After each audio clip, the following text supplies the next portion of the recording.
Nemanja, what's up, man? Are you alive? Yeah, more or less, man. It's been a fucking last 10 days have been stressful. Let's put it like that. It's it affected you good because you now have a beard. Yeah. I have a beard. My hair is falling. I'm going bald, but my beard is growing. It's been a whole mess. But how are you? Just a second. Yeah. Take your time. A client is saying that they are following for the first time. Like, she's a lady and she Okay. has been working in like old school marketing, like running communications for the banks. So all the TV, radio, billboards, everything, but she didn't work in digital. Yeah. So now we are doing some campaigns with amazing results, and today What is she saying? we had to just adapt like the ads. Let me just go into details. I think it can be useful for the people when we are already here. So they wanted to target the whole country. Yeah. With the ads for the people that will go to the form, fill out the form, and then they calling them to give them advice of which loans, which credits they can use specifically for them. Right. And those are like conversions, and we managed to get conversions for like $0.18, which is like 3 pages of forms. And it was like huge. 70 people a day fill out the forms. And today, like, they called 66 people, and they came out with the feedback. Okay, let's now exclude some people. Right. So now we are excluding like people who work in a Fiat, in Ford, because those factories have been letting people off during the crisis. So some of them have like credits, but are not very good for those kind of services. So people who work in the airport, because here airport, like the state is financing it, yeah, and those kind of things. And like, let's go to the people who work in the state. So like in public services, in schools, in police, military, let's target them. So now we are adapting, and like, it seems like there are not less conversions, but I'm waiting for the feedback to see if they're more targeted. Those are the right one. Yeah. Maybe. So the form, what type of form do you guys have set up? Yeah, it's a form where they are answering questions like, do they have credits? If they have it, in which bank? Do they have I don't know, all those kind of people that you ask somebody who wants to get a credit, so they can give them the real advice. Because that's the, like, we work with a client who's like really good at B2B ads, and we were talking about like how their form, like the ad has to like specify who's the right people that you want and be very clear. And then the form is also very important in terms of like cutting off non-quality leads. So like they run ads for like the app DoorDash, for example, but they run it on the business side. So like working with restaurants. And he told me that if the creative, the copy, and the form were not really specific, people would sign in for DoorDash who wanted to be clients, not restaurants, who wanted food. So there's something to think about, like on the creative and the form side. I think it's important to be very, very specific. Yeah. I mean, they are specific, and now we just got more specific. Right. Because like the copy was, banks are doing what's best for them. Right. We advise you to get what's best for you. Like, we have the bad guy, we have the whole story, and it works perfectly. But now we have like things are you that? Are you this? Are you that? If the answer is yes, then this is for you. Right. Yeah. No, it makes sense. What I've seen is a lot of people try to be clever on their copy and their creative versus like being actually clear. And that happens a lot. That's why I always recommend, especially when you're starting out with content, to call out your target audience in every single post that you create. Right. So if you go through my LinkedIn or my Twitter, in the first 2 lines, I always say B2B CEOs every single time, because that's the people that I want to like actually read and consume.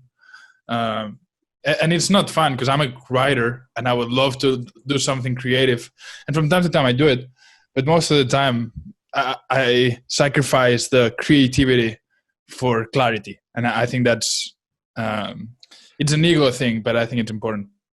Yeah, and you know what else is interesting now with the same client, because we are doing their personal LinkedIn also as part of the whole strategy, and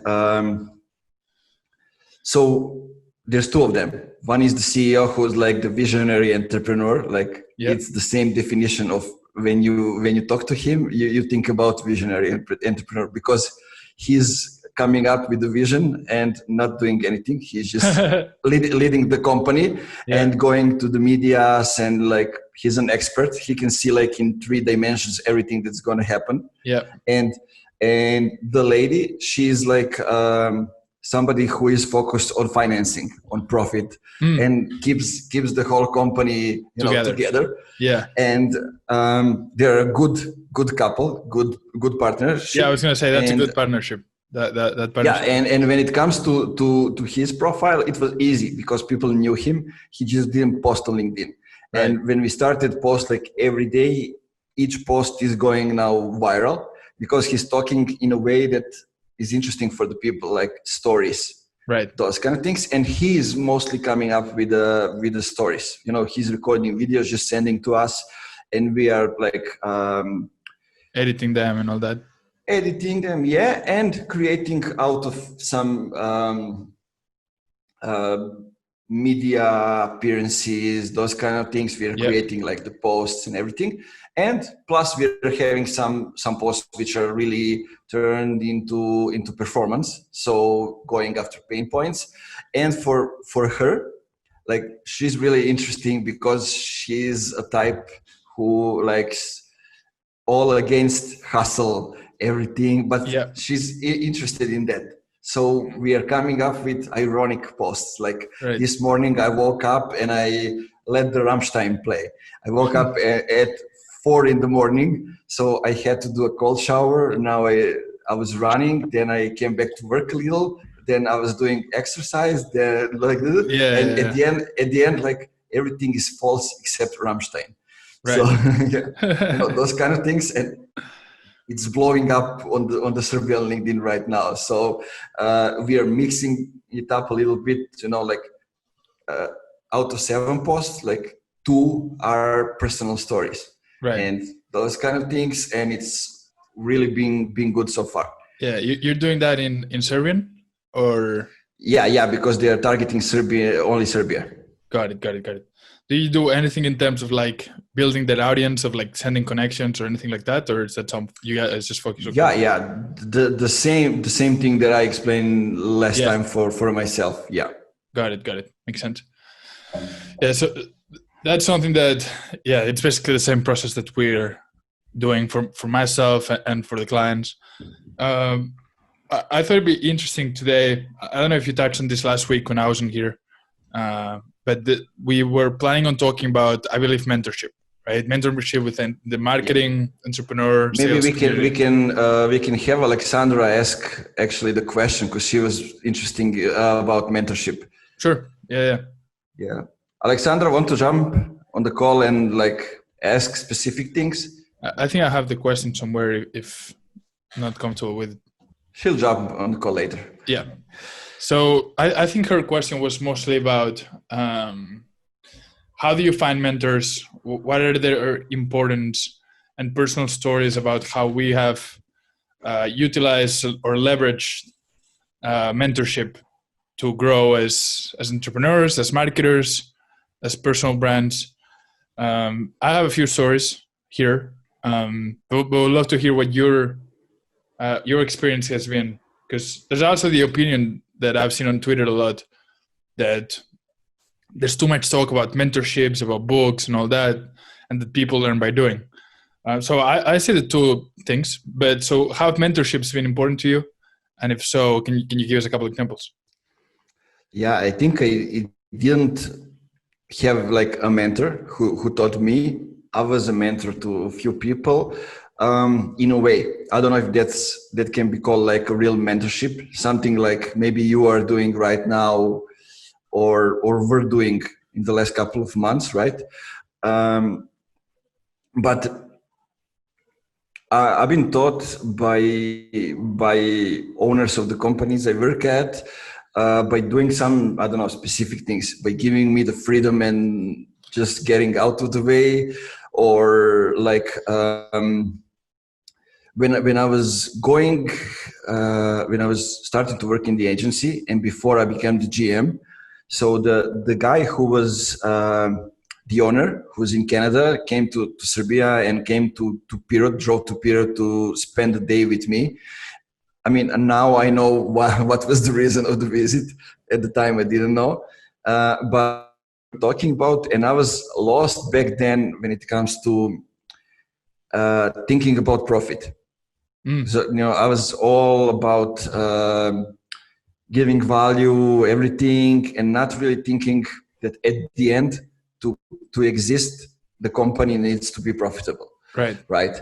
And I was in that mind shift. So like, just spend the day with him talking about it. He's like in CEO of 3 companies and in a board of like 5 or 6 of them all around the world. So somebody who is in entrepreneurship the whole life, and it really helped. Like when you talk with somebody who has experience, who has been through those kind of situations, it really helped me. And like this guy was there for me all the way, not like daily, but like when something's happening, he's there to like just tell me a little different perspective from what I'm seeing. Like when I was hiring the first person, like he told me it's not an easy process. You need to pay attention to this and that.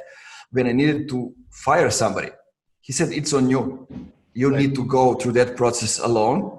It's gonna be hard, but you need to do it to grow. Right. So those kind of things really helped me a lot.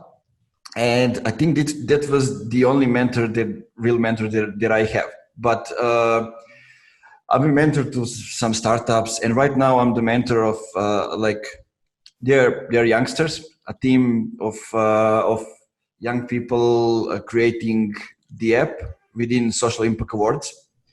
And you can see I admire their passion, because like they're the first years of college, and they're coming up with solving a problem, which is like I don't know. People need to exchange clothes because there's ecology problems. There are all kind of things, but they are thinking worldwide. So I needed to guide them just to come up to lower the vision, the expectations, and see if there's a real problem here in Serbia, because they're trying to solve the problem in Serbia. Then how to do it step by step, just talk to this and these people, do an interviews, do a questionnaire, then come up with, they did that. So they didn't have an idea how they can actually come up with data out of it. Right. So how to see the big picture out of it, then because they knew we want to make an app. Right. And that's it. But they didn't know if the problem really existed or how, if it was painful enough. Yeah, makes sense. How did they find you? They didn't find me actually. This is Social Impact Awards program, so they are finding the people who can guide and mentor other people, and then it's coming through them. Got in it. this case. Got it. Because I think one of the biggest challenges that when marketers or entrepreneurs want to find mentorships is how to find them, right? Like everybody wants a mentor, but first of all, how about we start by defining what a mentor is? So for me, a mentor, it's hard to define because it's not just somebody who helps you. It's just somebody who, in one side of things or one aspect, has been where you want to be, I think. And for no reason whatsoever, like for no personal benefit or no monetary benefit, because that's a coach, wants to help you move forward, right? So I think that the difference between mentorship and coaching is, are you paying them, basically? And in terms of finding them, I love that you have that program where you can match mentors with mentees.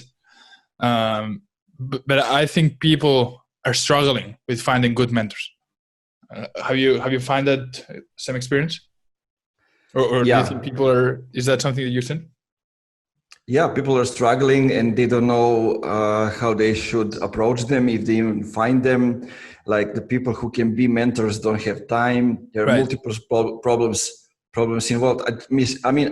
I consider somebody as a mentor, as a person who can guide me towards my goal, something like that. Not to impact the way, but just to show me the light. Yeah, basically to guide me how to solve specific steps, towards achieving the goal, something like that. But I think something that also people differentiate, like mistake, is you don't need just one mentor. So you can have different mentors in different areas of your life, right? Yeah. So you can have a spiritual mentor, you can have a business mentor, you can have a career mentor, you can have a parenthood mentor, husband or wife mentor. So I think if you can divide the areas of your life and look for people in those specific areas, it's very hard for one mentor to be able to expand through all of them. Right? Like my mentor for agencies is not the mentor that I have for being, I don't know, for my relationships or my mental health. So I think it's important to go specific, right? Like I need a mentor for this thing, and then I'm going to focus on this, and that's how I've approached it personally. Question: do you think books and podcasts and entrepreneurs are some form of mentorship as well, while not direct? Do you think that offers a mentorship? Well, yeah. I mean, if you have a person who you look up to, you want to get to the place when this person is, and then you consume the content, everything that you have there, just to get to your goal. I think you can consider that person a mentor, right? Even though he or she are not involved in the process. I don't know. It's a good question, I think, right? Because can somebody be your mentor if they don't know that you exist? Right? Like, I don't know. Can they? I have no idea. Is it a personal decision, I guess? For example, for me, let me give you an example. The first time I saw an entrepreneur in my life, not in person. In person would come later. But the first time I saw an entrepreneur that I was like, oh shit, this is what entrepreneurship means, was Gary Vaynerchuk. I came across a video of him on Facebook, I think, when I was 19 or 20. And I was like, yo, this is dope. Like actual, not him, entrepreneurship. And he kind of changed my life in that end. Like I don't follow him anymore. I don't consume his content anymore. But he was an inflection point in my life and my career. So was he a business mentor at that point? I don't know. But he really made an impact, and he has no idea that I exist. So it's just something to consider. Maybe the first step to get a mentor is to get mentors that don't require their involvement. Books, podcast, personal brand on social? Yeah, I mean, I think it's just how do we call certain things. Yeah. So if you were, let's say you were 19, like these kids that you're mentoring are, how would you, and you're just getting started in marketing or B2B, how would you approach, how would you go about finding a mentor? What would be I your don't know. strategy? At the time, With what you know right now. So yeah. I mean, right now, yeah. But I'm just thinking about me at the time. It would be somebody who is like close to me. Not I mean like close, but somebody who I can talk to live.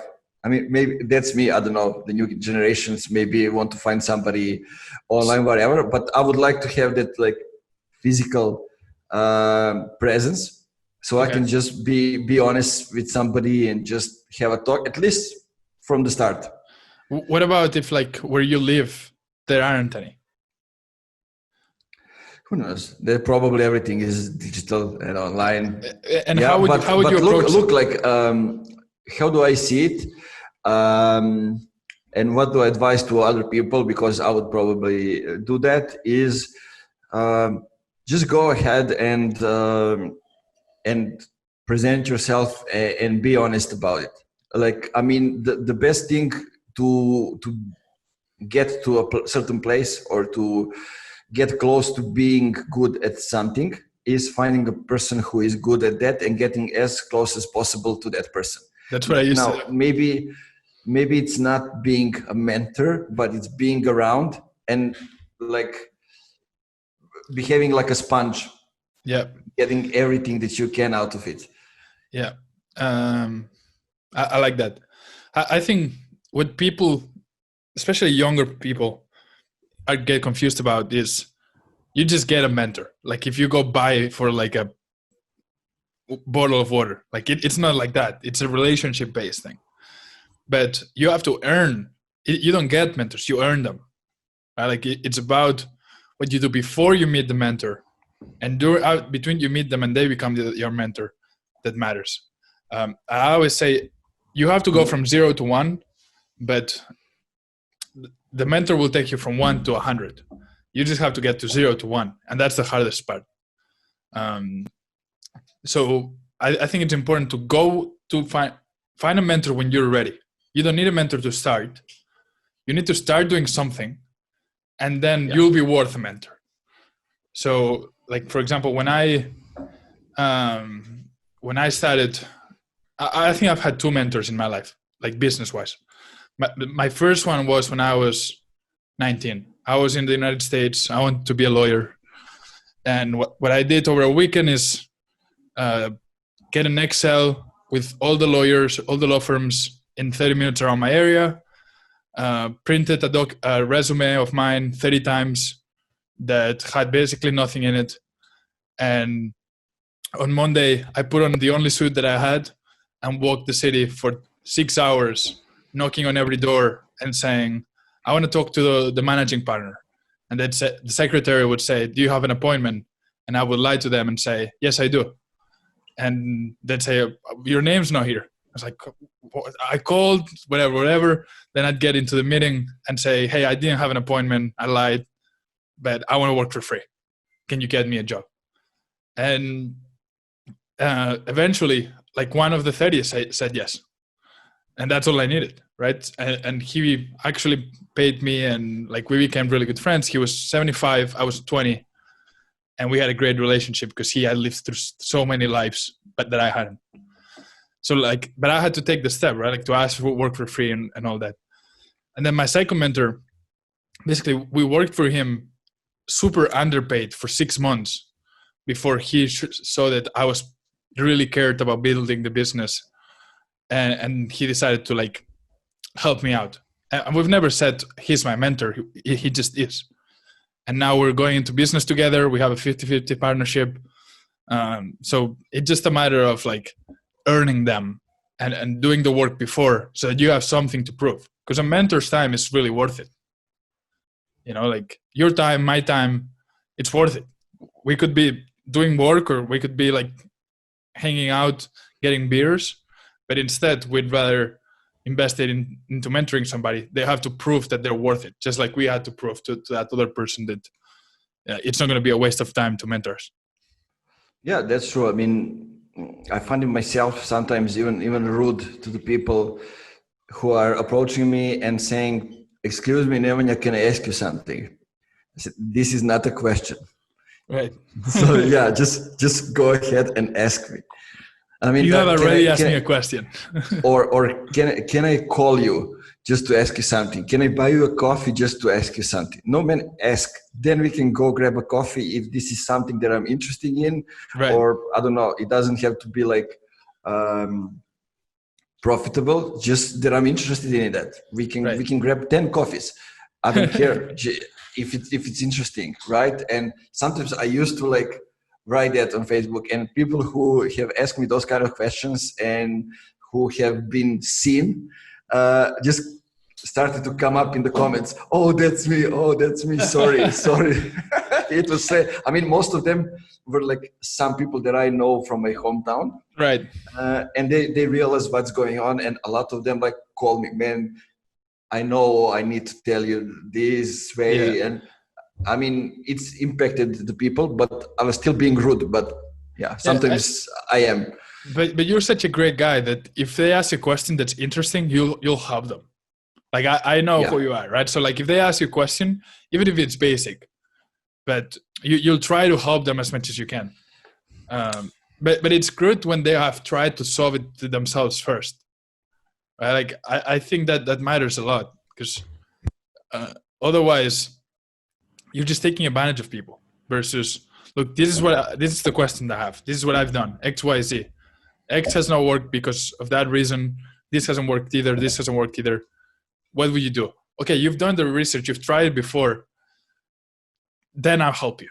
If it's a question that you could Google, you don't need me. Like, that's not what you need me for. Just like I don't ask my mentor questions that I can Google. So I think your responsibility as the mentee is to show that the investment that they're going to make is going to be positive, not even just economically, but that you're actually going to take advantage of that. Otherwise, why mentor you and not somebody else? Yeah, I mean, there's one thing that SIA Social Impact Award is always reminding us of, and this is like, you are not here to do the work. You're here to guide people, to show them the possibilities, to get them back if they are not ready to do something, you know, but you are not here to do the work instead of them. Right. And I think this is something that we always need to have in mind, right? Because it's, and there is, who said it? I read it on LinkedIn today. I think Kate Adams from Drift said it. If I can, just because I can do something, it doesn't mean that I need to do it. Right. But it's it's often worth doing. So if people want to help other people because it feels good, so that's your advantage as the mentee, that people want to help you if you deserve to be helped.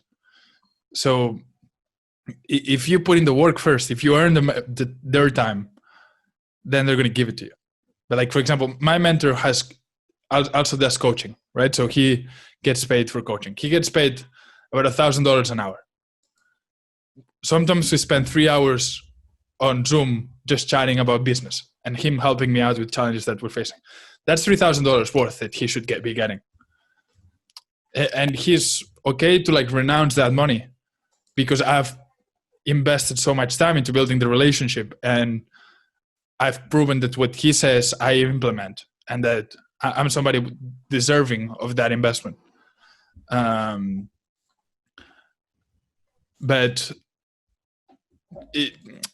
you have to earn that money return, right? Like you have to earn the time. Yeah. But hopefully this covers a bit more on the mentorship side of things. one last thing that I'd like to say is a great way to like earn a mentor is to create content online. Even if you're like a beginner, there's things that you can put out content about that differentiate you from everybody else.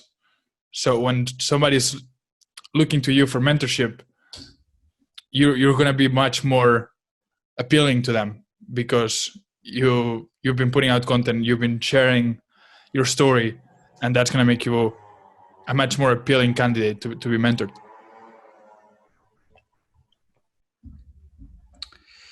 Oh man, so much to talk about when it comes to mentorship. Yeah, this is a long topic. I love this topic, especially today, because full transparency, the last couple of days have been tough on our agency because one of our employees had basically a mental health crisis, and like he disappeared for a couple of days. Like we didn't know where he was. We were talking with his family. It was pretty rough. And like that's somebody that I consider somebody that I mentor, and like seeing him struggle with that, it's hard. Also hard for myself as a CEO because I still need to like take care of the clients and all that. But so it's a topic that today it hit close because of like what's been going on the last 48 hours, which seems that now it's resolved a bit. But yeah, just mentorship relations are important. Mental health is important.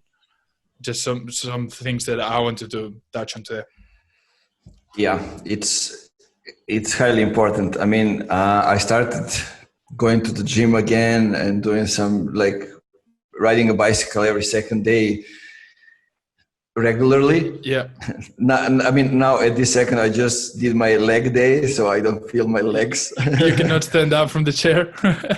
Yeah, but I feel great. I mean, I didn't think that I will have the strength to like watch last night Miami Boston full game, Denver Clippers full game. Yeah. To sleep for an hour, go to work, go to the gym after the work, then come to the podcast, and cool.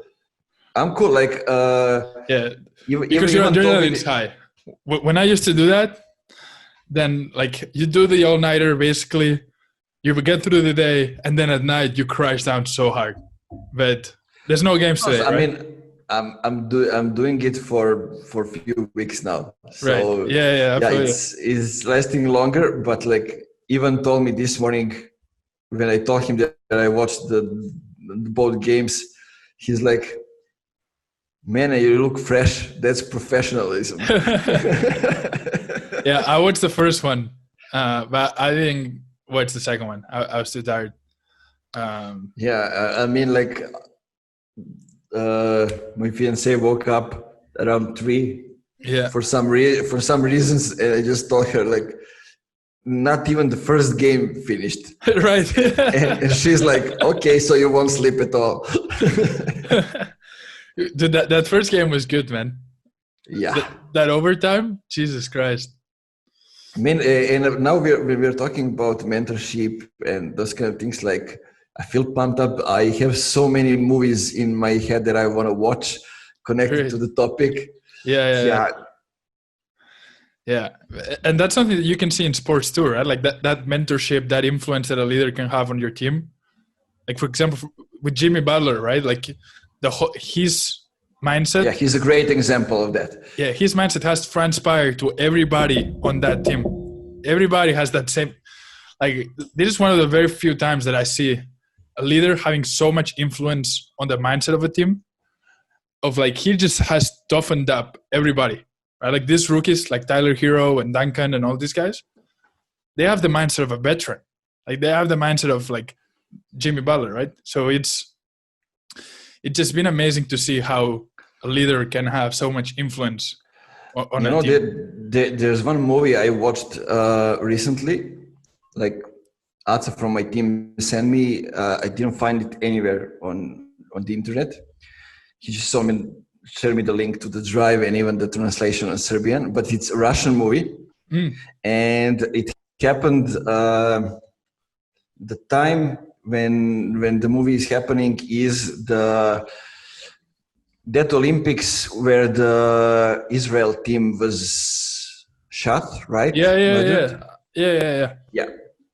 And this is the first time when Russia or SSSR at the time beat United States in basketball. So but they cheated, right, or something?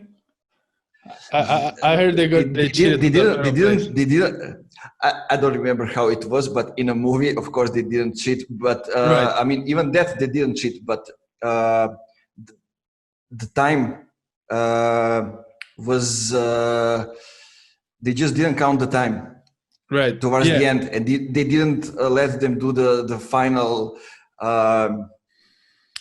Final 3 seconds or something like that, and when they gave them the 3 seconds after the US have celebrated the wins and everything, and US didn't lead a single time during the game. It was the only lead, and then they scored, and actually they won.